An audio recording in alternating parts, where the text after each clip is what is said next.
Hello friends, welcome back to cinema explainer. ഇന്ന് നമ്മൾ 2026 പുറത്തിറങ്ങിയ സാത്താൻ ദി ഡാർക്ക് എന്ന സൈക്കോളജിക്കൽ ത്രില്ലർ സിനിമയെ കുറിച്ചിട്ടാണ് നോക്കാൻ പോകുന്നത്. സിനിമയിലേക്ക് കടക്കുന്നതിന് മുമ്പ് ചാനൽ ഇതുവരെ സബ്സ്ക്രൈബ് ചെയ്യാതെയാണ് നിങ്ങൾ വീഡിയോ കാണുന്നതെങ്കിൽ ചാനൽ ഒന്ന് സബ്സ്ക്രൈബ് ചെയ്ത് തൊട്ടടുത്തുള്ള ബെല്ലൈക്കൺ അമർത്തിയാൽ ഞങ്ങൾ അപ്ലോഡ് ചെയ്യുന്ന പുതിയ വീഡിയോസ് നിങ്ങൾക്കരികിലേക്ക് ഉടനെ തന്നെ എത്തുന്നതായിരിക്കും. സോ നമുക്ക് ഒട്ടും സമയം കളയാതെ തന്നെ സിനിമയിലേക്ക് കടക്കാം. സിനിമയുടെ സ്റ്റാർട്ടിംഗ് സീനിൽ തന്നെ ആനിമേഷനിലൂടെ ചില കാര്യങ്ങൾ കാണിക്കുന്നുണ്ട്. സായിപ്പന്മാർ ഈ പ്രദേശത്ത് വന്ന് നമ്മളെ അടിമകളാക്കി ഭരിച്ചിരുന്നില്ലേ, ആ സമയത്ത് അവരവരുടെ മതവും പ്രചരിപ്പിച്ചിരുന്നു. ആ സമയത്ത് ഒരുപാട് പേര് ക്രിസ്ത്യാനികളായി മാറി. അതേപോലെ വേറൊരു ഗ്രൂപ്പും വന്നിട്ടുണ്ടായിരുന്നു. ആ ഗ്രൂപ്പിൻ്റെ ലക്ഷ്യം എന്ന് പറയുന്നത് ജീസസ് എന്നൊരു ദൈവമേ ഇല്ല, നമ്മൾ സാത്താനെയാണ് ആരാധിക്കേണ്ടത്, സാത്താനോട് നിങ്ങൾ എന്ത് ചോദിച്ചാലും കിട്ടും എന്ന രീതിയിൽ ബ്ലാക്ക് മാജിക് പ്രാക്ടീസ് ചെയ്യിപ്പിക്കാനാണ്. ഇവിടെയുള്ള നാട്ടുകാർക്കിടയിൽ അവർ ഈ കാര്യം പ്രചരിപ്പിക്കുകയാണ്. അതിൽ പ്രത്യേകിച്ച് ഒരാളുണ്ട്, പുള്ളിയാണ് ഇത് കൂടുതലായും സ്പ്രെഡ് ചെയ്യുന്നത്. അയാളൊരു ബുക്ക് തന്നെ റെഡിയാക്കിയിട്ടുണ്ട്, ബ്ലാക്ക് മാജിക്കിൽ ഇതൊക്കെ ഉണ്ടെന്ന് കാണിച്ചിട്ടൊരു ബുക്ക്. ഒരു ഘട്ടത്തിൽ നമുക്ക് സ്വാതന്ത്ര്യം കിട്ടിയല്ലോ, അപ്പോൾ എല്ലാവരെയും ഇവിടുന്ന് പറഞ്ഞയച്ചു.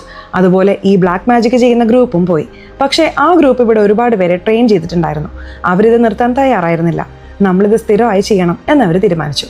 അസ്തിനാപുരം എന്ന സ്ഥലത്തെ ഒരുപാട് പേരാണ് ഇത് ഭയങ്കരമായി പ്രാക്ടീസ് ചെയ്തിരുന്നത് എന്ന് നമുക്ക് മനസ്സിലാവുന്നു. അതായത് ഇടയ്ക്കിടെ നാട്ടിൽ ബലിയൊക്കെ കൊടുക്കും.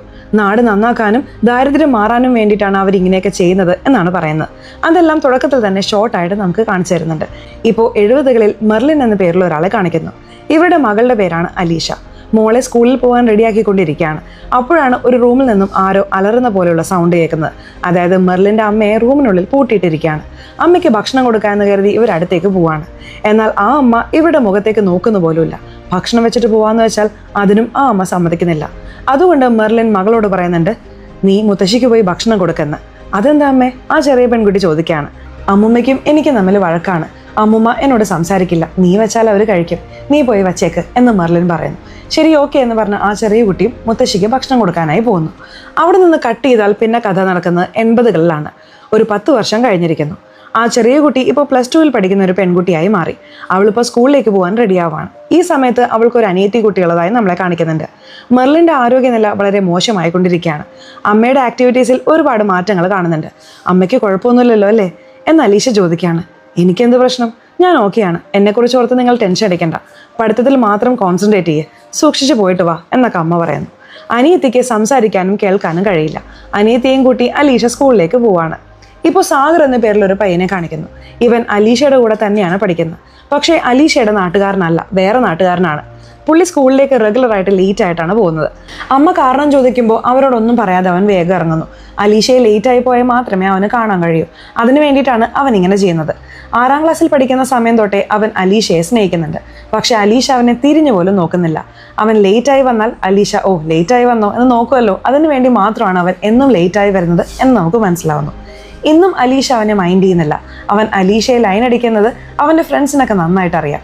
ഇനിയും എത്ര കാലം ഇങ്ങനെ നടക്കും, +2 കഴിഞ്ഞാൽ നമ്മളൊക്കെ പോവും, അതിനു മുന്നേ പോയി പ്രപ്പോസ് ചെയ്യേ എന്നൊക്കെ ഫ്രണ്ട്സ് പറയുന്നുണ്ട്. അവൻ്റെ ഫ്രണ്ട്സ് ഗ്യാങ്ങിൽ ഒരുപാട് പയ്യന്മാരുണ്ട്. കൂട്ടത്തിൽ മോനി എന്നൊരു പെൺകുട്ടിയും ഉണ്ട്. മോനി പറയുന്നത് എന്താണെന്ന് വെച്ചാൽ, നീ സ്നേഹിക്കുന്ന കാര്യം ഇൻഡയറക്റ്റ് ആയിട്ട് ഞാൻ അവളോട് പറഞ്ഞിട്ടുണ്ട്, പക്ഷെ അവൾ വലിയ താല്പര്യം കാണിക്കുന്നില്ല, അവളുടെ വീട്ടിൽ എന്തൊക്കെയോ പ്രശ്നങ്ങളുണ്ട്, അതുകൊണ്ട് നീ ഇതൊന്ന് വിട്ടേക്ക് എന്നാണ്. പക്ഷെ പുള്ളി ഇത് വിട്ട് കളയാൻ തയ്യാറല്ല. എങ്ങനെയെങ്കിലും പ്രപ്പോസ് ചെയ്യണം എന്ന ചിന്തയിലാണ് അവൻ. അലീഷയ്ക്കും സാഗറിനെ ഇഷ്ടമാണ്.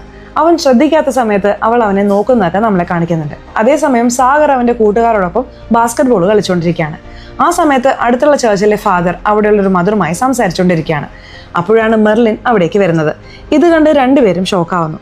മെർലിൻ, നീ എന്തിനാ ഇങ്ങോട്ടേക്ക് വന്നത്, പോ ഇവിടുന്ന് എന്നവർ പറയുന്നു. കാരണം മെർലിൻ ബ്ലാക്ക് മാജിക് ചെയ്യുന്ന കുടുംബത്തിലെ അംഗമാണല്ലോ, അതുകൊണ്ടാണ് ഫാദർ അവളോട് പോകാൻ പറയുന്നത്. ഞാൻ നിങ്ങളെ കാണാൻ വന്നതല്ല, ജീസസിനെ കാണാൻ വന്നതാണ്. ജീസസ് എന്നെ കാണണം എന്ന് ആഗ്രഹിക്കുന്നുണ്ട്, എന്നെ വിട് എന്ന് പറഞ്ഞ് അവൾ അവിടെ പ്രശ്നം ഉണ്ടാക്കുന്നു. കൂടാതെ താൻ ചെയ്ത പാപങ്ങൾക്ക് മാപ്പ് ചോദിക്കണമെന്നും അവൾ പറയുന്നു. ജീസസ് നീ ചെയ്ത തെറ്റുകളൊന്നും പൊറുക്കില്ല, നീ ഇവിടുന്ന് പോ എന്ന് പറഞ്ഞ് അവരവളെ പറഞ്ഞുവിടാൻ നോക്കുന്നു. അത് ജീസസ് പറയട്ടെ, ജീസസ് തീർച്ചയായിട്ടും എന്നോട് ക്ഷമിക്കും. ഇപ്പൊ നോക്ക്, ജീസസ് എന്നെ തന്നെയാണ് നോക്കുന്നത് എന്നൊക്കെ അവൾ പറയുന്നു. ഇവളെന്ത് ഇങ്ങനെ പറയുന്നതെന്ന് കരുതി അവരും ജീസസിന്റെ രൂപത്തിലേക്ക് നോക്കുന്നു. അപ്പോൾ ജീസസ് തിരിഞ്ഞിവരെ നോക്കുന്ന പോലൊരു വിഷ്വൽ നമ്മളെ കാണിക്കുന്നുണ്ട്. അതായത് ജീസസ് അനങ്ങുന്നതായി കാണിക്കുന്നു. ഇത് കണ്ട് അവിടെ നിന്ന് മദർ തല കറങ്ങി വീഴുന്നു. ഇപ്പോൾ അവിടെ കളിച്ചുകൊണ്ടിരുന്ന പയ്യന്മാർക്കിടയിൽ ചെറിയൊരു വഴക്കുണ്ടാവുന്നു. സാഗറിനും വേറൊരു പയ്യൻ്റെ കൂട്ടുകാരനും തമ്മിലാണ് അടി. സാഗർ അവൻ്റെ കൂട്ടുകാരനെ സഹായിക്കാൻ വേണ്ടി അവിടെ നിന്ന് ഫൈറ്റ് ചെയ്യുകയാണ്. ഒരു വശത്ത് ഈ അടിയാണ് കാണിക്കുന്നത്, മറുവശത്ത് തല കറങ്ങി വീണ മദറിനെ മറ്റു സിസ്റ്റർമാർ ചേർന്ന് എഴുന്നേൽപ്പിക്കാൻ ശ്രമിക്കുന്നു. അതുപോലെ ഫാദർ മെർലിനോട് പാപമോചനം ചോദിച്ചിട്ട് പോ എന്ന് പറയുന്നു. അവളും താൻ ചെയ്ത പാപങ്ങളെക്കുറിച്ച് പറയുന്നു. ജീസസ് നിന്നോട് ക്ഷമിച്ചു എന്ന് ഫാദർ പറയുന്നു. എന്ത് തെറ്റ് ചെയ്താലും ജീസസ് ക്ഷമിക്കോ എന്നവൾ ചോദിക്കുകയാണ്. ക്ഷമിക്കും, നീ പോ എന്ന് പറഞ്ഞ് അവളെ ഒഴിവാക്കാനാണ് ഫാദർ നോക്കുന്നത്. അപ്പോൾ അവളുടെ മനസ്സിലൂടെ ഒരുപാട് കാര്യങ്ങൾ കടന്നു പോകുന്നതായി കാണിക്കുന്നുണ്ട്. അതെന്താണെന്ന് വ്യക്തമായി നമ്മളെ കാണിക്കുന്നില്ല. ഒരു ഘട്ടത്തിൽ അവൾ തന്നെ സ്വയം മുറിവ് ഏൽപ്പിച്ചതുപോലെ അവളുടെ കയ്യിലെ മുറിവുകളൊക്കെ കാണിക്കുന്നു. അത് കണ്ട് ഫാദർ ശരിക്കും പേടിക്കാൻ തുടങ്ങുന്നു. സാഗറും കൂട്ടുകാരും അടിയുണ്ടാക്കിയല്ലോ, അതുകൊണ്ട് അവരെ ഇപ്പോൾ മുട്ടുകുതിച്ച് നിർത്തിയിരിക്കുകയാണ്. സാധാരണ ഈ ക്രിസ്ത്യൻ സ്കൂളിലൊക്കെ പരസ്പരം ഗിഫ്റ്റ് കൈമാറുന്ന ഒരു പരിപാടി ഉണ്ടല്ലോ, അതുപോലെ ഗിഫ്റ്റൊക്കെ റെഡിയാക്കിയോ എന്ന് സാറ് ചോദിക്കുകയാണ്. അപ്പോൾ സാഗർ താൻ വാങ്ങിയ ഗിഫ്റ്റ് അലീഷയുടെ സീറ്റിനടുത്ത് കൊണ്ടുപോയി വെക്കുന്നു. ഒന്നും മിണ്ടാതെ വെച്ചിട്ട് അവൻ പോയി.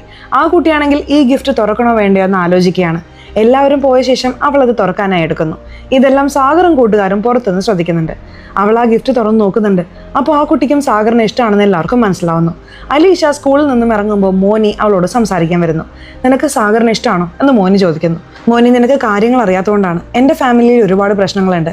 നാട്ടുകാർ പോലും ഞങ്ങളെ ഭയത്തോടെയാണ് നോക്കുന്നത്. ഈ ലവ് ഒന്നും എനിക്ക് സെറ്റാവില്ല എന്ന് അലീഷ പറയുന്നു. അതൊക്കെ വിട്, നിനക്ക് സാഗറിനെ ഇഷ്ടമാണോ അല്ലയോ അതുമാത്രം പറ എന്ന് മോനി ചോദിക്കുന്നു. അതിന് അലീഷയ്ക്ക് മറുപടി പറയാൻ കഴിയുന്നില്ല. അവൾ ചില കാര്യങ്ങൾ ആലോചിക്കുന്നതായി നമ്മളെ കാണിക്കുന്നുണ്ട്. അവൻ തൻ്റെ പിന്നാലെ നടക്കുന്നതൊക്കെ അവൾക്ക് നന്നായിട്ട് അറിയാം. ഇപ്പോഴും സാഗർ മുകളിൽ നിന്ന് അവളെ നോക്കുന്നുണ്ട്.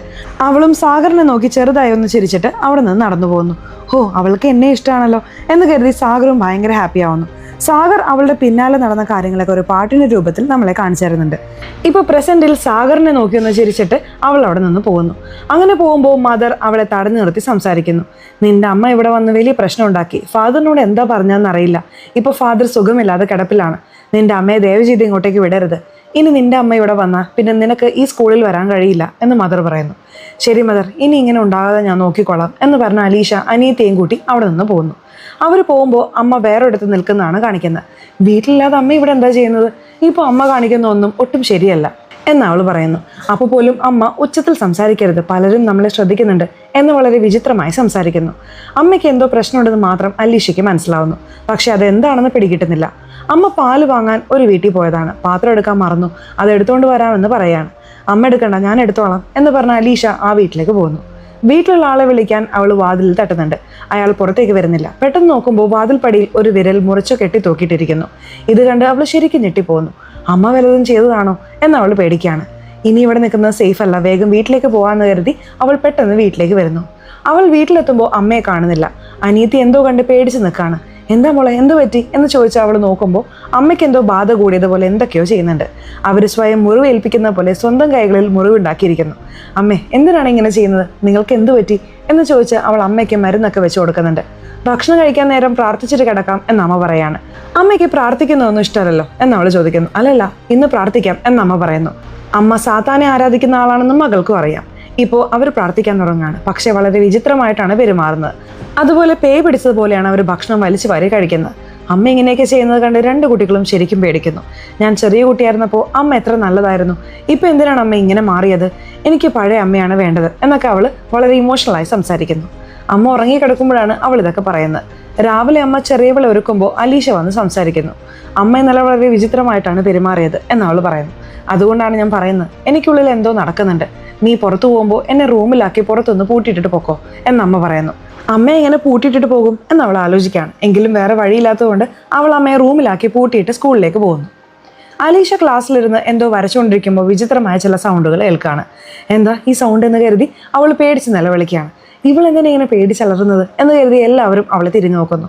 അപ്പോൾ അവൾ ഒന്നുമില്ലാത്ത പോലെ വീണ്ടും വരയ്ക്കാൻ തുടങ്ങുന്നു. കട്ട് ചെയ്താൽ പിന്നെ ഒരു ചെറിയ കുട്ടിയാണ് കാണിക്കുന്നത്. ആ കുട്ടിയുടെ അമ്മ റൈംസ് ചൊല്ലിക്കൊടുക്കുകയാണ്. കുട്ടിയും കൂടെ ചൊല്ലുന്നുണ്ട്. പെട്ടെന്ന് ആ കുട്ടി റൈംസ് പറയുന്നത് നിർത്തുകയാണ്. എന്താ മോളെ പറയാത്തത് എന്ന് ചോദിച്ച് അമ്മ അടുത്തേക്ക് വരുമ്പോൾ ആ കുട്ടി അവിടെ കാണാനില്ല. അവൾ എവിടെ പോയി എന്ന് ചോദിച്ച് അമ്മ പരിഭ്രാന്തയാവുന്നു. ഹസ്ബൻഡ് നല്ല ഉറക്കത്തിലാണ്, വേഗം എഴുന്നേക്ക്, മോളെ കാണാനില്ല എന്ന് അവരും പറയുന്നു. രണ്ടുപേരും ചേർന്ന് മകളെ അന്വേഷിക്കാൻ തുടങ്ങുന്നു. ആ കുട്ടിയെ വശീകരിച്ച് മെർലിൻ തന്നെയാണ് അവിടെ നിന്ന് തട്ടിക്കൊണ്ടുപോയത് എന്ന് നമുക്ക് മനസ്സിലാവുന്നു. എന്നാൽ മാതാപിതാക്കൾക്ക് ഈ കാര്യം അറിയില്ല. ക്ലാസ്സിലിരിക്കുന്ന അലീഷയ്ക്ക് എന്തൊക്കെയോ അമാനുഷികമായ കാര്യങ്ങൾ ഫീൽ ചെയ്യുന്നുണ്ട്. അതുകൊണ്ട് അവൾ ഇടയ്ക്കിടെ അലറിക്കൊണ്ടിരിക്കുകയാണ്. നീ എന്തിനാണ് ഇങ്ങനെ ചെയ്യുന്നത് എന്ന് ടീച്ചർ ചോദിച്ച് വഴക്ക് പറയുന്നു. ഇതുകൊണ്ടാണ് ഞാൻ പറഞ്ഞത് ഇവളെ ഒന്നും സ്കൂളിൽ ചേർക്കരുതെന്ന്. മാനേജ്മെന്റ് അത് കേട്ടോ എന്നൊക്കെ ടീച്ചർ ദേഷ്യപ്പെടുകയാണ്. മെർലിൻ്റെ മകളായതുകൊണ്ട് ഇവളെ ചേർക്കുന്നതിൽ നേരത്തെ പ്രശ്നങ്ങളുണ്ടായിരുന്നു. അതിനെയൊക്കെ മറികടന്ന് മദറാണ് ഇവളെ സ്കൂളിൽ ചേർത്തത്. അവൾ പെട്ടെന്ന് അലറുന്നത് കണ്ട് എല്ലാവരും അവളെ വിചിത്രമായി നോക്കുകയാണ്. അവളുടെ കണ്ണിൽ മാത്രമേ അവിടെ ഒരു കാക്ക ഉള്ളതായി കാണുന്നുള്ളൂ. ആ കാക്ക അവളെ ആക്രമിക്കാൻ വരുന്ന പോലെ അവൾക്ക് തോന്നുന്നു. അതുകൊണ്ടാണ് അവൾ പേടിച്ച് അലറുന്നത്. ഒരു ഘട്ടത്തിൽ ടീച്ചർക്ക് ഭയങ്കര ദേഷ്യം വരാണ്. ഇനി നീ ക്ലാസ്സിൽ ഇരിക്കണ്ട, വാ നിന്നെ പ്രിൻസിപ്പളിൻ്റെ അടുത്തേക്ക് കൊണ്ടുപോകാം എന്ന് പറഞ്ഞ് ടീച്ചർ അവളെ കൊണ്ടുപോകുന്നു. ഇതെല്ലാം മറ്റു കുട്ടികൾ കാണുന്നുണ്ട്. സാഗറിന് അവളെ സഹായിക്കണമെന്നുണ്ട്.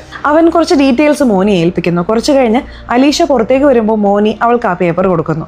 ഇതിൽ ഒരു ഡോക്ടറുടെ നമ്പർ ഉണ്ട്. സാഗറിന് അറിയാവുന്ന ഡോക്ടറാണ്, നിനക്ക് വേണമെങ്കിൽ പോയി കാണാം എന്ന് മോനി പറയുന്നു. ഓഹോ, അപ്പോൾ സാഗർ എന്നെ ഒരു ഭ്രാന്തിയായിട്ട് തീരുമാനിച്ചോ എന്ന് ചോദിച്ച് ദേഷ്യത്തോടെ അവൾ ആ പേപ്പർ വാങ്ങി അവിടെ നിന്നും പോകുന്നു. അവൾ അനിയത്തിയെയും കൂട്ടി വീട്ടിലേക്ക് വരുമ്പോൾ ഒരു വീടിൻ്റെ മുൻപിൽ ഒരു അമ്മയിരുന്ന് കരയുന്നുണ്ട്. എൻ്റെ മോളെ കാണാനില്ല എന്ന് പറഞ്ഞാണ് അവർ കരയുന്നത്. ഒരുപക്ഷെ ഇത് അമ്മയുടെ പണിയായിരിക്കോ എന്ന് അലീഷയ്ക്ക് ചെറിയൊരു സംശയം തോന്നുന്നു. അവൾ മിണ്ടാതെ അവിടെ നിന്നും നടന്ന് സ്വന്തം വീട്ടിലേക്ക് വരുന്നു. അമ്മയുടെ സ്വഭാവത്തിൽ എന്തെങ്കിലും മാറ്റമുണ്ടോ എന്ന് അവൾ ശ്രദ്ധിക്കുന്നു. അമ്മയെ പൂട്ടിയിട്ടല്ലേ പോയത്, അമ്മ പുറത്തു പോകാൻ വഴിയില്ല, എങ്കിലും വീട്ടിലൊന്ന് ചെക്ക് ചെയ്ത് നോക്കാം എന്ന് കരുതി അവൾ വീടിനുള്ളിൽ അന്വേഷിക്കുന്നു. ഈ സമയത്തൊക്കെ അമ്മയ്ക്കുള്ളിൽ എന്തൊക്കെയോ നടക്കുന്നുണ്ട്. വളരെ പാടുപെട്ടാണ് ആ കുട്ടി അമ്മയെ കൺട്രോൾ ചെയ്യുന്നത്. അമ്മ ഭയങ്കരമായി അലറുന്നുണ്ട്. അവൾ അമ്മയെ നിയന്ത്രിക്കാൻ ശ്രമിക്കുന്നുണ്ട്. ഈ അലർച്ച നാട്ടുകാർ കേൾക്കുന്നുണ്ട്. നാട്ടുകാർ കൂട്ടത്തോടെ അങ്ങോട്ടേക്ക് വരികയാണ്. അതിനു മുമ്പ് അമ്മയെ കിടത്തണം എന്ന് കരുതി അവൾ അമ്മയെ റൂമിൽ കൊണ്ടുപോയി കിടത്തുന്നു. അമ്മയ്ക്ക് ഇങ്ങനെ മെൻ്റലായി പ്രശ്നമുള്ള കാര്യം ആരും അറിയരുതെന്ന് അവൾ ആഗ്രഹിക്കുകയാണ്. നാട്ടുകാരെന്തിനാണ് വന്നതെന്ന് അവൾ ചോദിക്കുന്നു. ഒരു ചെറിയ കുട്ടിയെ കാണാതായല്ലോ, അത് മെർലിൻ എന്തെങ്കിലും ചെയ്തതായിരിക്കോ എന്ന സംശയത്തിലാണ് നാട്ടുകാർ വന്നത്. അമ്മയ്ക്ക് എന്ത് പറ്റി എന്നവർ ചോദിക്കുമ്പോൾ അമ്മയ്ക്ക് തീരെ വയ്യ, അതാണ് കിടത്തിയിരിക്കുന്നത് എന്ന് പറഞ്ഞ് അവൾ അവരെ എങ്ങനെയൊക്കെയോ പറഞ്ഞു വിടുന്നു. മെർലിൻ വന്നു പോയ ശേഷം ഫാദറിന്റെ സ്വഭാവത്തിൽ ഒരുപാട് മാറ്റങ്ങൾ വന്നിരുന്നല്ലോ. ഇപ്പോൾ ആ ഫാദർ മരിച്ചിരിക്കുകയാണ്. രക്തം ഛർദ്ദിച്ച് മരിച്ചതുപോലെയാണ് ഡെഡ് ബോഡി കിടക്കുന്നത്. ഇതൊരു കൊലപാതകമായിരിക്കുമോ എന്ന് സംശയിച്ച് പോസ്റ്റ്മോർട്ടം ചെയ്യണം എന്ന് ഇൻസ്പെക്ടർ പറയുന്നു. എന്നാൽ മദർ പറയുന്നുണ്ട്, സാർ അങ്ങനെ മാത്രം ചെയ്യരുത്, വെറുതെ ഇതൊക്കെ കുട്ടികൾ അറിഞ്ഞാൽ പിന്നെ ആരും ഈ സ്കൂളിൻ്റെ വഴിക്ക് വരില്ല. കുട്ടികൾക്ക് പഠിക്കാനുള്ളതാണ് ഈ സ്ഥലം. അലീഷ പതിവ് പോലെ അനിയത്തിയെയും കൂട്ടി സ്കൂളിലേക്ക് വരുമ്പോൾ ഒരു കാക്ക അവളുടെ ചെവിയിൽ വന്ന് മാന്തിയിട്ട് പോകുന്നു. ആ മുറിവിൽ അവൾ തൊട്ടു നോക്കുമ്പോൾ പെട്ടെന്ന് മുകളിൽ നിന്ന് ഒരു മനുഷ്യൻ്റെ കണ്ണ് താഴേക്ക് വീഴുന്നു. അത് കണ്ട് അവൾ വല്ലാതെ ഭയന്നു പോകുന്നു.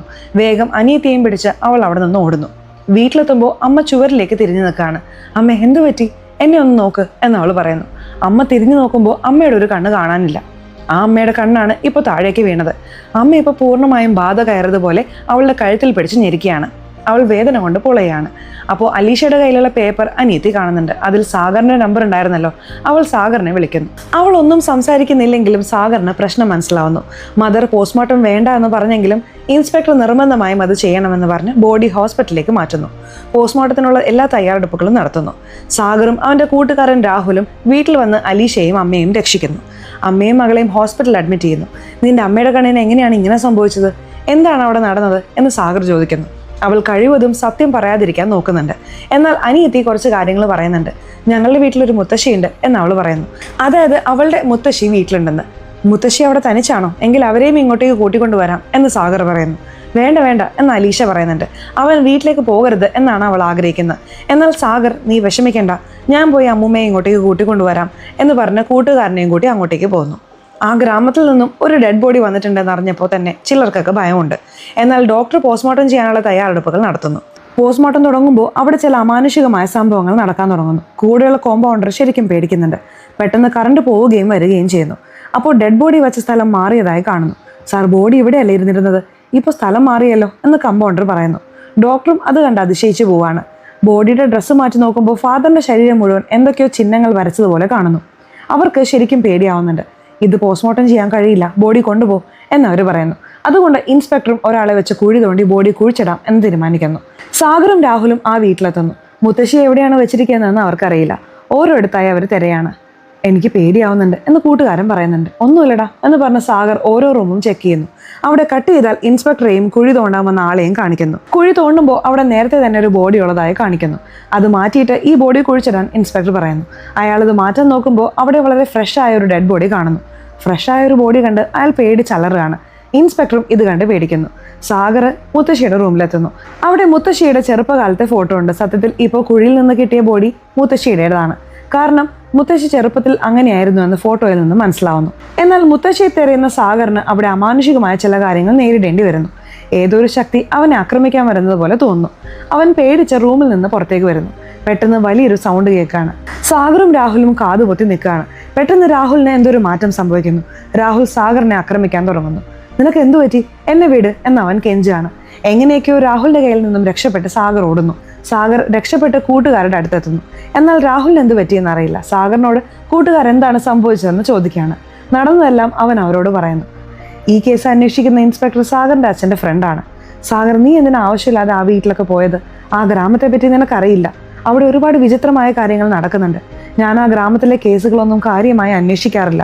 എന്നാൽ ഈ കേസ് അന്വേഷിക്കാമെന്ന് കരുതി ആ ഗ്രാമത്തെ പറ്റിയുള്ള ഡീറ്റെയിൽസ് കളക്ട് ചെയ്യാൻ ആളുകളോട് പറഞ്ഞിട്ടുണ്ട് എന്നൊക്കെ ഇൻസ്പെക്ടർ പറയുന്നു. ഇപ്പോൾ ഡീറ്റെയിൽസ് എടുക്കാൻ പോയ പോലീസുകാരന് ചെറിയൊരു അപകടം സംഭവിക്കുന്നു. അയാൾ ഫയലുകൾ നോക്കുമ്പോൾ ഷെൽഫ് മുഴുവനായി അയാളുടെ മേലേക്ക് വീഴുന്നു. ഇൻസ്പെക്ടർ വേഗം വന്ന് അയാളെ സഹായിക്കുന്നുണ്ട്. അപ്പോൾ ആ ഫയലുകൾക്കിടയിൽ നിന്ന് അവർക്കൊരു കാസറ്റ് കിട്ടുന്നു. അത് ആ ഗ്രാമത്തെ സംബന്ധിച്ചുള്ള കാസറ്റ് ആണെന്ന് മനസ്സിലാവുന്നു. അതെന്താണെന്ന് പ്ലേ ചെയ്ത് നോക്കാമെന്ന് കരുതി അവർ ആ കാസറ്റ് കാണുകയാണ്. പോസ്റ്റ്മോർട്ടം ചെയ്യുന്ന ഒരു ഡോക്ടർ റെക്കോർഡ് ചെയ്ത വീഡിയോ ആയിരുന്നു അത്. അതിൽ എന്താണ് പറയുന്നതെന്ന് വെച്ചാൽ, അസ്തിനാപുരം എന്ന സ്ഥലത്ത് ഒരുപാട് പേര് വളരെ വിചിത്രമായ രീതിയിൽ മരിച്ചിട്ടുണ്ടായിരുന്നു. ശരീരത്തിൽ പലതരം ചിഹ്നങ്ങളോടെയാണ് അവർ മരിച്ചത്. ഇതെന്താണെന്ന് അറിയാൻ വേണ്ടി പോസ്റ്റ്മോർട്ടം ചെയ്യാൻ വന്നതായിരുന്നു ആ ഡോക്ടർമാരുടെ ടീം. ഇതൊരു റെക്കോർഡായി സൂക്ഷിക്കാൻ വേണ്ടിയിട്ടാണ് അവർ വീഡിയോ എടുക്കുന്നത്. പോസ്റ്റ്മോർട്ടം ചെയ്യുമ്പോൾ ആന്തരിക അവയവങ്ങളെല്ലാം നല്ല കണ്ടീഷനിലാണ്, പക്ഷേ ഇവർ മരിച്ചിരിക്കുകയാണ്. ഇതെങ്ങനെ സംഭവിച്ചതെന്ന് എനിക്കറിയില്ല എന്ന് ഡോക്ടർ വീഡിയോയിൽ പറയാണ്. അയാളത് പരിശോധിച്ചുകൊണ്ട് സംസാരിക്കുമ്പോൾ അവിടെ ചില വിചിത്ര സംഭവങ്ങൾ നടക്കുന്നു. അവിടെയുള്ള ഡെഡ് ബോഡികളിൽ നിന്നാണ് ഈ അമാനുഷികമായ ശക്തി ഉണ്ടാവുന്നത്. റൂമിൽ നിന്നും രക്ഷപ്പെടാൻ ഡോക്ടർമാർ ശ്രമിക്കുന്നുണ്ടെങ്കിലും ഒരു അദൃശ്യ ശക്തി അവരെല്ലാവരെയും ഭയങ്കരമായി ആക്രമിക്കുന്നു. ആ വീഡിയോ എടുത്തുകൊണ്ടിരിക്കുന്ന എല്ലാവരും മരിക്കുകയാണ്. ഒരു ഘട്ടത്തിൽ ആ വീഡിയോ കട്ടാവുന്നു. ഇത് കണ്ട് പോലീസുകാർ ശരിക്കും ഞെട്ടിപ്പോവാണ്. ഇൻസ്പെക്ടർ സാഗറിന്റെ അച്ഛനെ മാറ്റി നിർത്തി സംസാരിക്കുകയാണ്. നിന്റെ മകൻ ആ കുട്ടിയെ സ്നേഹിക്കുന്നുണ്ട്. അവനോട് അവളിൽ നിന്നും കുറച്ച് അകലം പാലിക്കാനും പഠിത്തത്തിൽ ശ്രദ്ധിക്കാനും പറയണം എന്ന് ഇൻസ്പെക്ടർ പറയുന്നു. സാഗർ പതിവ് പോലെ സ്കൂളിലേക്ക് വരുന്നു. ഇതിനെക്കുറിച്ച് കൂടുതൽ അറിയാനും രാഹുൽ എവിടെയാണെന്ന് കണ്ടുപിടിക്കാനും അവൻ ആഗ്രഹിക്കുന്നു. അതേസമയം മദർ എന്തൊക്കെയോ സാധനങ്ങൾ കത്തിക്കുന്നതായി കാണിക്കുന്നുണ്ട്. എന്താണെന്ന് വ്യക്തമല്ല. അപ്പോഴാണ് രാഹുൽ സ്കൂളിന്റെ മുകളിൽ നിൽക്കുന്നത് കാണുന്നത്. അവൻ താഴേക്ക് ചാടാൻ നിൽക്കുകയാണ്. എടാ രാഹുൽ, നീ എന്തേ കാണിക്കുന്നതെന്ന് പറഞ്ഞ് ചിലർ അവനെ നോക്കി നിൽക്കുകയാണ്. പെട്ടെന്ന് അവൻ മുകളിൽ നിന്നും താഴേക്ക് ചാടുന്നു. ഇത് കണ്ട് എല്ലാവരും ഞെട്ടിപ്പോവാണ്. സാഗറിന്റെ ബെസ്റ്റ് ഫ്രണ്ട് ആണല്ലോ അവനും ഇത് കണ്ട് ഭയങ്കരമായി വിഷമിക്കുന്നു. അവന് ജീവനുണ്ടെന്ന് കണ്ട് വേഗം ഹോസ്പിറ്റലിലേക്ക് കൊണ്ടുപോകാൻ ശ്രമിക്കുന്നു. പക്ഷേ ഹോസ്പിറ്റലിൽ എത്തും മുന്നേ അവൻ മരിക്കുന്നു. സാഗർ ഈ സംഭവത്തിൽ ആകെ തകർന്നു പോവാണ്. കണ്ണിന് പരിക്കേറ്റ് കിടക്കുന്ന മെർലിനെ കാണാൻ മദർ ഹോസ്പിറ്റലിൽ വരുന്നു. മെർലിൻ, ഇതെല്ലാം നിന്നിലൂടെയല്ലേ തുടങ്ങിയത് എന്ന് അവർ ചോദിക്കുന്നു. മെർലിൻ ഒരു അനക്കവുമില്ലാതെ കിടക്കുകയാണ്. എനിക്കറിയാം ഇതെല്ലാം നീ കാരണമാണ് തുടങ്ങിയതെന്ന്. എന്തിനാ മെർലിൻ നീ ഇങ്ങനെ ചെയ്യുന്നത് എന്ന് ചോദിച്ച മദർ അവിടെ നിന്ന് പോകുന്നു. ഇപ്പോൾ സാഗർ തന്റെ കാമുകി അലീഷയെ കാണാനായി അവളുടെ റൂമിലേക്ക് വരുന്നു. എന്നാൽ അലീഷയെ അവിടെ കാണുന്നില്ല. പകരം റൂം മുഴുവൻ ചില ചിഹ്നങ്ങൾ വരച്ചു വെച്ചിരിക്കുന്നു. ഇതെന്താ ഇങ്ങനെയെന്ന് കരുതി അവൻ നോക്കുകയാണ്. ശരി, അമ്മ എവിടെയാണെന്ന് നോക്കാമെന്ന് കരുതി പോകുമ്പോൾ ഡെഡ് ബോഡികൾ വെക്കുന്ന മോർച്ചറി റൂമിൽ നിന്നും എന്തോ ശബ്ദം കേൾക്കുന്നു. സാഗർ ആ റൂമിലേക്ക് വരുമ്പോൾ അമാനുഷികമായ ചില കാര്യങ്ങളും അവിടെ നടക്കുന്നു. ഡോറുകൾ തനിയെ തുറക്കുന്നു. ഉള്ളിൽ നോക്കുമ്പോൾ മദറിന്റെ ഡെഡ് ബോഡി കിടക്കുന്നു. സാഗർ ശരിക്കും പേടിച്ചു പോവാണ്. അതായത് മെർലിൻ മദറിനെ കൊന്നുകളഞ്ഞു. ഇപ്പോൾ മദറിന്റെ വേഷത്തിൽ വേറെ ആരോ അവിടെ വന്നിട്ടുണ്ട്. അവിടെയുള്ള സിസ്റ്റർമാരും ആ കുട്ടിയെ അവർക്കൊപ്പം പറഞ്ഞയക്കുന്നു. അതായത് മദറിന്റെ ഡ്രസ്സ് ഇട്ട് അവിടെ വന്നിരിക്കുന്നത് മെർലിൻ തന്നെയാണ്. അമ്മ വന്നതുകൊണ്ട് കുട്ടിയെ കൊണ്ടുപോയിക്കോട്ടെ എന്ന് സിസ്റ്റർമാരും കരുതി. എന്നാൽ ഹോസ്പിറ്റലിൽ നിന്ന് അമ്മ എന്തിനാണ് വേഷം മാറി വന്നതെന്ന് മനസ്സിലാവുന്നില്ല. ഇൻസ്പെക്ടർ അവിടെ വന്ന് മെർലിൻ വന്നോ എന്ന് ചോദിക്കുമ്പോൾ അവർ കുട്ടിയും കുട്ടി പോയെന്ന് സിസ്റ്റർമാർ പറയുന്നു. എന്തിനാണ് അവരെ വിട്ടയച്ചത് എന്ന് ചോദിച്ച ഇൻസ്പെക്ടർ ദേഷ്യപ്പെടുന്നു. ഇൻസ്പെക്ടർ വേഗം മെർലിന്റെ വീട്ടിലെത്തുകയാണ്. മെർലിനും മകളും അവിടെ തന്നെയുണ്ട്. ഇപ്പോൾ മെർലിനെയും അവർ അറസ്റ്റ് ചെയ്യുന്നു. ആ ചെറിയ കുട്ടിയെ നമുക്ക് നോക്കാം എന്ന് കരുതി സാഗർ എടുത്തുകൊണ്ട് വരികയാണ്. രണ്ടുപേരെയും ജീപ്പിൽ കയറ്റുമ്പോൾ നീ എന്തിനാടാ വന്നത് എന്ന രീതിയിൽ മെർലിൻ സാഗറിനെ രൂക്ഷമായി നോക്കുന്നു. ഈ വീട്ടിൽ വേറെ എന്തെങ്കിലും ഉണ്ടോ എന്ന് നോക്കാമെന്ന് കരുതി മുത്തശ്ശിയെ അടച്ചിട്ട് റൂം തുറന്നു നോക്കി ഇൻസ്പെക്ടർ ശരിക്കും ഞെട്ടിപ്പോവാണ്. കാരണം അവിടെ നിറയെ വിരലുകൾ മുറിച്ച് കെട്ടി തൂക്കിയിട്ടിരിക്കുന്നു. എന്താ ഇത്രയധികം വിരലുകൾ എന്ന് കരുതി അയാൾ അതിശയിക്കുകയാണ്. ശരി, ആദ്യം ഇവരെ സ്റ്റേഷനിലേക്ക് കൊണ്ടുപോകാം എന്ന് കരുതി അവർ വണ്ടി എടുക്കാൻ തുടങ്ങുമ്പോൾ നാട്ടുകാർ കൂട്ടത്തോടെ അവിടേക്ക് വരുന്നു. ഈ സ്ത്രീ കാരണമാണ് നാട്ടിൽ പ്രശ്നങ്ങളൊക്കെ ഉണ്ടാവുന്നത് എന്ന് കരുതി അവർ പോലീസിനെ ആക്രമിക്കാൻ വരികയാണ്. ഇൻസ്പെക്ടർ തടയാൻ നോക്കുന്നുണ്ടെങ്കിലും അവർ കേൾക്കുന്നില്ല. ഒടുവിൽ ഗത്യന്തരമില്ലാതെ ഇൻസ്പെക്ടർ തോക്കെടുത്ത് ഞാൻ ഷൂട്ട് ചെയ്യും എന്ന് ഭീഷണിപ്പെടുത്തുന്നു. പ്രശ്നം വേണ്ട എന്ന് കരുതി നാട്ടുകാർ പിരിഞ്ഞു പോകുന്നു. ഈ തക്കത്തിന് മെർലിൻ അവിടെ നിന്നും രക്ഷപ്പെടുന്നു. ഇപ്പോൾ ഇൻസ്പെക്ടർക്ക് എന്ത് ചെയ്യണമെന്ന് അറിയില്ല. ആ ചെറിയ കുട്ടി മാത്രമേ ഇപ്പോൾ ഇവരുടെ കൂടെയുള്ളൂ. കുറച്ച് ദിവസത്തേക്ക് ഈ കുട്ടിയെ നിങ്ങൾ നോക്ക് എന്ന് ഇൻസ്പെക്ടർ സാഗറിനോടും അവൻ്റെ അച്ഛനോടും പറയുന്നു. അവരത് സമ്മതിച്ച് കുട്ടിയെയും കൂട്ടി വീട്ടിലേക്ക് പോകുന്നു. അന്ന് രാത്രി സാഗറിന് ഒട്ടും ഉറക്കം വരുന്നില്ല. മെർലിൻ തന്നെ രൂക്ഷമായി നോക്കിയ ആ നോട്ടം അവൻ്റെ മനസ്സിൽ കിടന്ന് കറങ്ങാണ്. അവൻ ആകെ ഡിസ്റ്റർബ്ഡ് ആവുന്നു. പെട്ടെന്ന് വീടിൻ്റെ പുറത്തു നിന്നും എന്തോ ശബ്ദം കേൾക്കുന്നു. അവൻ ആ ശബ്ദം കേട്ട ഭാഗത്തേക്ക് നടന്നു പോവാണ്. പെട്ടെന്ന് ഭ്രാന്തനെ പോലെ അവൻ വെള്ളത്തിൽ മുങ്ങി സ്വയം മരിക്കാൻ ശ്രമിക്കുന്നു. ഇതെല്ലാം അവൻ കാണുന്ന സ്വപ്നമായിരുന്നു. അവൻ ഞെട്ടി ഉണരുന്നു. എന്താ ഇങ്ങനെയൊക്കെ തോന്നുന്നത് എന്ന് അവൻ ആലോചിച്ചുകൊണ്ടേയിരിക്കുകയാണ്. അവൻ ആ ചെറിയ കുട്ടിയെ തിരയുന്നുണ്ട്. കുട്ടിയെ എവിടെയും കാണുന്നില്ല. ഒരു ഘട്ടത്തിൽ അവനൊരു മൂർച്ചയുള്ള സാധനം എടുത്ത് സ്വന്തം ചെവിയിൽ കുത്തി പരിക്കേൽപ്പിക്കുന്നു. മെർലിൻ ചെയ്തതുപോലെ അവനും ചെയ്യാൻ തുടങ്ങുന്നു. ഇത് കണ്ട് മാതാപിതാക്കൾ ഓടി വരികയും അവനെ വേഗം ഹോസ്പിറ്റലിലേക്ക് കൊണ്ടുപോവുകയും ചെയ്യുന്നു. ഇപ്പോൾ സാഗർ ഇൻസ്പെക്ടറെ പോയി കാണുന്നു. ഫാദർ മരിച്ചതിന് ശേഷമാണ് ഇതെല്ലാം തുടങ്ങിയത്. ഫാദറിൽ നിന്നും നമുക്ക് എന്തെങ്കിലും വിവരങ്ങൾ കിട്ടുമെന്ന് നോക്കാം. അദ്ദേഹത്തിന്റെ റൂം ഒന്നുകൂടി ചെക്ക് ചെയ്യാം. ഫാദറിന്റെ ശരീരത്തിൽ അലീഷ വരച്ചതുപോലെ ചിഹ്നം ഉണ്ടായിരുന്നു. മദർ ഇന്നലെ എന്തൊക്കെയോ കത്തിക്കുന്നതും ഞാൻ കണ്ടിരുന്നു എന്നവൻ ഇൻസ്പെക്ടറോട് പറയുന്നു. ഇത് കേൾക്കുമ്പോൾ ഇൻസ്പെക്ടർക്കും അത് ശരിയാണെന്ന് തോന്നുന്നു. അവർ ഫാദറിന്റെ റൂമിൽ പോയി തിരയാണ്. പക്ഷെ കാര്യമായി ഒന്നും കിട്ടുന്നില്ല. മദർ എന്തോ കത്തിച്ചു എന്ന് പറഞ്ഞല്ലോ, ആ ഭാഗത്തേക്ക് അവർ പോവാണ്. അവിടെ പകുതി കത്തി തീർന്ന കുറച്ച് ഫോട്ടോകൾ കിട്ടുന്നു. ആ പോസ്റ്റ്മോർട്ടം വീഡിയോയിൽ 5 ഡോക്ടർമാരുണ്ടായിരുന്നല്ലോ, അതിൽ 6ാമതായി ഒരാൾ കൂടി ഉണ്ടാകേണ്ടതായിരുന്നു. അയാൾ ഏതോ കാരണം കൊണ്ട് അവിടെ പോയില്ല. അയാളെ കണ്ടുപിടിച്ച് സംസാരിക്കാം എന്നിവർ തീരുമാനിക്കുന്നു. അയാളിപ്പോൾ വയസ്സായി ജീവിച്ചിരിപ്പുണ്ട് എന്നവർ മനസ്സിലാക്കുന്നു. അവർ ആ ഡോക്ടറെ പോയി കാണുകയാണ്. അസ്തിനാപുരത്തെക്കുറിച്ച് ചോദിച്ചപ്പോൾ തന്നെ അയാൾ അവരോട് പോകാൻ പറയുന്നു. അല്ല സർ, അവിടെ ഒരുപാട് വിചിത്ര സംഭവങ്ങൾ നടക്കുന്നുണ്ട്, നിങ്ങൾക്കെന്തോ അറിയാമെന്ന് തോന്നുന്നുണ്ട്, ഞങ്ങളോട് ദയവായി പറയേ എന്നവർ അയാളോട് അഭ്യർത്ഥിക്കുന്നു. ഒടുവിൽ അയാൾ സത്യങ്ങൾ പറയാൻ തയ്യാറാവുന്നു. ആ ഡോക്ടറും അന്ന് പോസ്റ്റ്മോർട്ടം ചെയ്യാൻ പോകേണ്ടതായിരുന്നു. പക്ഷെ ചെറിയൊരു അപകടം പറ്റിയതുകൊണ്ട് പോകാൻ കഴിഞ്ഞില്ല. അതുകൊണ്ടാണ് ഞാൻ മാത്രം രക്ഷപ്പെട്ടത് എന്നയാൾ പറയുന്നു. അവിടെ എന്താണ് സംഭവിച്ചത്, ഞങ്ങൾക്ക് വിശദമായി പറഞ്ഞതാ എന്നവർ ചോദിക്കുന്നു. സിനിമയുടെ തുടക്കത്തിൽ നമ്മളെ കാണിച്ചു തന്ന ആ കാര്യങ്ങൾ തന്നെയാണ് അയാൾ പറയുന്നത്. സായിപ്പന്മാർ വന്ന് മതം മാറ്റി, പിന്നീട് ബ്ലാക്ക് മാജിക് വന്നു. സ്വാതന്ത്ര്യം കിട്ടിയപ്പോൾ അവരൊക്കെ പോയി. പക്ഷെ ഒരു ഗ്രാമം മാത്രം ബ്ലാക്ക് മാജിക് തുടർന്നു. അങ്ങനെ 1950കളിൽ അസ്തിനാപുരത്ത് നടന്ന കാര്യങ്ങൾ ഡോക്ടർ വിവരിക്കുന്നു. ആ നാട്ടുകാർ ബ്ലാക്ക് മാജിക് വളരെ സ്വാഭാവികമായി കൊണ്ടു നടക്കുകയാണ്. മൃഗങ്ങളെ ബലിയർപ്പിക്കുന്നുണ്ട്. നാട്ടിലെ ദാരിദ്ര്യം മാറാൻ ഇതൊക്കെ ചെയ്യണം എന്നവർ വിശ്വസിക്കുന്നു. എന്നാൽ മേരി എന്നൊരു സ്ത്രീ ഇതിനെയെല്ലാം എതിർക്കുന്നുണ്ട്. ഇവരാണ് മെർലിന്റെ അമ്മ. മേരിയുടെ ഭർത്താവ് കൈയും കാലും തളർന്ന് കിടപ്പിലാണ്. ആ സമയത്താണ് മെർലിൻ ജനിക്കുന്നത്. ഭർത്താവിന്റെ അസുഖം മാറാൻ വേണ്ടി മേരി യേശുവിനോട് പ്രാർത്ഥിക്കുന്നു. എന്നാൽ നാട്ടുകാർ സാത്താനെ പ്രാർത്ഥിക്കുകയാണ്. ജീവബലി നൽകിയാൽ നാട് നന്നാവുമെന്ന് നാട്ടിലെ പ്രമാണി പറയാണ്. അവിടേക്ക് മേരി വരുന്നു. തന്റെ കുഞ്ഞിനെ ബലി നൽകാൻ നാട്ടുകാർ തീരുമാനിക്കുമ്പോൾ മേരി അവരെ തടയുന്നു. യേശുവിനെ പ്രാർത്ഥിച്ചാൽ മതി എന്നവർ പറയുന്നു. യേശു എന്ന് പറഞ്ഞാൽ പിന്നെ വിവരം അറിയും എന്ന് പറഞ്ഞ് അയാൾ മേരിയെ ഉപദ്രവിക്കുന്നു. അയാൾക്ക് ജനിച്ച കുഞ്ഞിനെ തന്നെ ബലി നൽകാൻ അയാൾ തീരുമാനിക്കുന്നു. പക്ഷെ പെട്ടെന്ന് അയാൾ സ്വന്തം നാവ് മുറിച്ചെടുത്ത് തന്നെ ബലി നൽകുന്നു. എന്തൊക്കെയോ മന്ത്രങ്ങൾ ജപിച്ചുകൊണ്ടാണ് അയാൾ മരിക്കുന്നത്. ഈ വിവരം മേരിയുടെ ഭർത്താവ് അറിയുകയും അയാൾ മരിക്കുകയും ചെയ്യുന്നു. ഇനി നാട് നന്നാവും എന്ന് പറഞ്ഞ് നാട്ടുകാർ മേരിയെ സമാധാനിപ്പിക്കുന്നു. അപ്പോൾ യേശുവിന്റെ കുരിശ് തിരിയുന്നതായി അവർ കാണുന്നു. അതോടെ ജീസസിനെ വിശ്വസിച്ചിട്ട് കാര്യമില്ല, സാത്താനെ തന്നെ വിശ്വസിക്കാം എന്നവർ തീരുമാനിക്കുന്നു. ബ്ലാക്ക് മാജിക് ചെയ്യാൻ പഠിപ്പിക്കുന്ന ആ ബുക്ക് എവിടെയോ കുഴിച്ചിട്ടിരിക്കുന്നത് അവർ കണ്ടെത്തുന്നു. നേരത്തെ കുഴി തോണ്ടിയപ്പോൾ ഒരു ബോഡി കിട്ടിയല്ലോ, അവിടെ നിന്നാണ് ഈ ബുക്ക് കിട്ടുന്നത്. ഭർത്താവിനെ ജീവനോടെ തിരികെ കൊണ്ടുവരാൻ ആ ബുക്കിലെ മന്ത്രങ്ങൾ വായിച്ച് അവർ പൂജ ചെയ്യാൻ തുടങ്ങുന്നു. നേരത്തെ മരിച്ച ആൾ ചെയ്തതുപോലെ മേരിയും സ്വന്തം നാവ് മുറിച്ചെടുക്കുന്നു. അവരുടെ കണ്ണുകളൊക്കെ വെള്ളയായി മാറുന്നു. അവർ വിചാരിച്ചത് നടക്കുന്നുണ്ടെങ്കിലും നാട്ടുകാർ അവരെ ഭയങ്കരമായി ഉപദ്രവിക്കുന്നു. ഇവരുടെ മകളാണ് മെർലിൻ. അമ്മയ്ക്ക് സംഭവിച്ചതെല്ലാം മെർലിൻ അറിയാമായിരുന്നു. നാട്ടുകാരുടെ ഈ അന്ധവിശ്വാസങ്ങളിൽ നിന്നും തൻ്റെ കുട്ടികളെ മാറ്റിയെടുക്കാൻ വേണ്ടിയിട്ടാണ് മെർലിൻ അവരെ പഠിപ്പിക്കുന്നതെന്ന് നമുക്ക് മനസ്സിലാവുന്നു. ഇൻസ്പെക്ടറും സാഗറും ഈ ഡോക്ടറിനോട് സംസാരിച്ചുകൊണ്ടിരിക്കുമ്പോൾ ഗ്രാമത്തിൽ നടക്കുന്ന കാര്യങ്ങൾ കാണിക്കുന്നു. ഈ ഗ്രാമത്തിലുള്ള എല്ലാവരും ബലി കൊടുക്കുന്നവരാണ്. മെർലിൻ മാത്രമാണ് ബലി കൊടുക്കുന്നതെന്ന രീതിയിലാണ് അവർ കാര്യങ്ങൾ മാറ്റിയത്. മെർലിൻ ഇപ്പോൾ എവിടെയാണെന്ന് അറിയില്ല. അവൾ കാരണമാണ് നാട്ടിൽ ഇത്രയും മരണങ്ങൾ നടക്കുന്നതെന്ന് അവർ വിശ്വസിക്കുന്നു. ഇതിനൊരു പരിഹാരം കാണാൻ ആ ചെറിയ കുട്ടിയെ ബലി നൽകാമെന്ന് പറയുന്നു. അതായത് മെർലിൻ്റെ 2ാമത്തെ കുട്ടിയാണല്ലോ അത്. മേരി പണ്ട് മരിച്ചുപോയെന്നാണല്ലോ കരുതിയിരുന്നത്. പക്ഷെ അവർ മരിച്ചിരുന്നില്ല. അവരെ നാവ് മുറിച്ചത് കൊണ്ട് ആ റൂമിൽ അടച്ചിട്ടതുപോലെ കഴിഞ്ഞിരുന്നതാണ്. ആരെങ്കിലും മേരിയെ കണ്ടാൽ അവർ ഏത് രൂപത്തിലായിരുന്നോ അതേ രൂപത്തിൽ ആ കുഴിച്ചിട്ട സ്ഥലത്തേക്ക് തിരിച്ചു പോകും എന്നാണ് ഡോക്ടർ പറയുന്നത്. അതുകൊണ്ടാണ് പോലീസുകാർ കുഴി തോണ്ടിയപ്പോൾ അവർക്ക് ചെറുപ്പക്കാരിയായ മേരിയുടെ ബോഡി കിട്ടിയത്. ഇപ്പോൾ കാര്യങ്ങളൊക്കെ സാഗറിനും ഇൻസ്പെക്ടർക്കും മനസ്സിലാവുന്നു. മേരി ചെയ്ത കാര്യങ്ങൾ കൊണ്ടാണ് ഈ 3 പേർക്കും, അതായത് മെർലിൻ, അലീഷ, അനിയത്തി എന്നിവർക്കൊക്കെ ഇതെല്ലാം സംഭവിക്കുന്നത്. ഇതെല്ലാം നിർത്താൻ നിങ്ങൾ തന്നെ എന്തെങ്കിലും ചെയ്യണം എന്ന് ഡോക്ടർ പറയുന്നു. ചുരുക്കത്തിൽ മേരി അന്ന് ചെയ്ത തെറ്റുകൊണ്ടാണ് ഇവർ 3 പേരും കഷ്ടപ്പെടുന്നത്. ഗ്രാമവാസികളും ഇവർക്കെതിരാണ്. ഇവരെ 3 പേരെയും സാഗറും ഇൻസ്പെക്ടറും ചേർന്ന് എങ്ങനെയെങ്കിലും രക്ഷിക്കണം എന്നാണ് അവർ തീരുമാനിക്കുന്നത്. അടുത്ത പാട്ടിന് ഒരു ലീഡ് നൽകിക്കൊണ്ട് അവർ ഈ സിനിമയുടെ കഥ ഇവിടെ അവസാനിപ്പിക്കുകയാണ്. സോ ഇത്രയും ഭാഗം വരെ സിനിമ എങ്ങനെയുണ്ടായിരുന്നു? ഇഷ്ടപ്പെട്ടോ? സിനിമയെക്കുറിച്ചിട്ടുള്ള നിങ്ങളുടെ അഭിപ്രായങ്ങൾ തീർച്ചയായിട്ടും കമൻറ്റ് ബോക്സിൽ രേഖപ്പെടുത്തണേ. അതുപോലെ ചാനൽ ഇതുവരെ സബ്സ്ക്രൈബ് ചെയ്തിട്ടില്ലെങ്കിൽ ചാനൽ ഒന്ന് സബ്സ്ക്രൈബ് ചെയ്ത് ഈ വീഡിയോ ഇഷ്ടപ്പെട്ടാൽ തീർച്ചയായിട്ടും ഒരു ലൈക്ക് കൊടുത്തരാൻ മറക്കല്ലേ. സോ ഇനി അടുത്തൊരു വീഡിയോയിൽ കാണുന്നവരെ ബൈ.